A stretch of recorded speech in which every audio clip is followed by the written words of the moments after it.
Oui, Monsieur le maire, je vais avoir beaucoup moins de salive à dépenser. Je suis très content d'apprendre que M. Laplante va commencer à répondre à ses propres questions. C'est le commentaire le plus positif que j'ai entendu de sa part, je pense, depuis qu'il siège ici.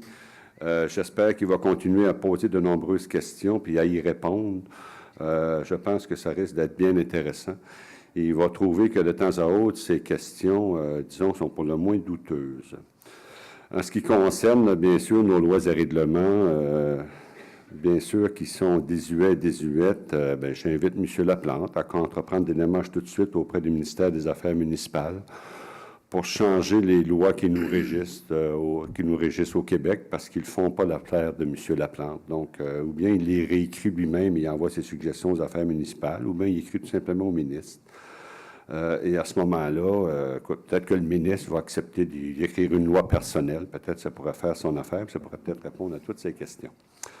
Je voudrais souligner, je pense qu'il faut souligner, bien sûr, le Jour de la Terre qui s'en vient. Je pense que j'invite les gens, bien sûr, à participer, bien sûr, à cette journée de grand nettoyage, si on peut l'appeler ainsi.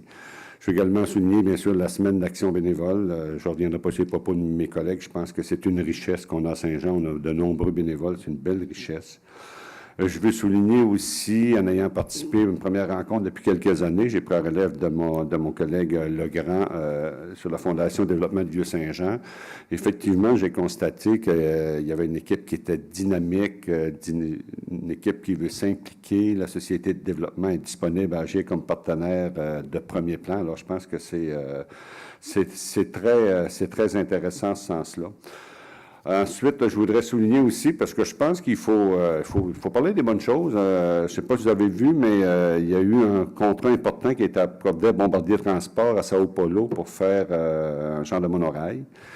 Et on a trouvé qu'il y avait qu'une entreprise au monde qui faisait des pièces en matériaux composites d'une qualité exceptionnelle.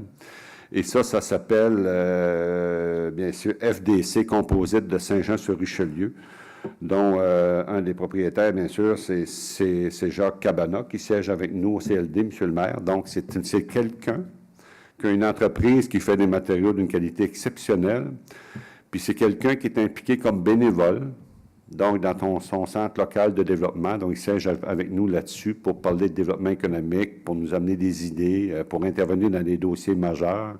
Alors, c'est une personne ressource qui est importante pour nous. Alors, je le salue et moi, en tout cas, M. le maire, il faut féliciter effectivement qu'il y ait eu ce contrat-là. Et point que ce contrat-là, c'est cette reconnaissance-là également de la qualité de son matériel, et ça va tout de même créer une vingtaine d'emplois à Saint-Jean-sur-Richelieu. Alors, lorsqu'on voit qu'on travaille d'un incubateur, qu'on veut qu'un incubateur s'installe sur le site de l'aéroport, mais c'est pour avoir des projets comme ça qui sont porteurs d'avenir. Alors, je pense que c'est très positif. Alors, c'est tout. Merci. Bonne soirée à tout le monde.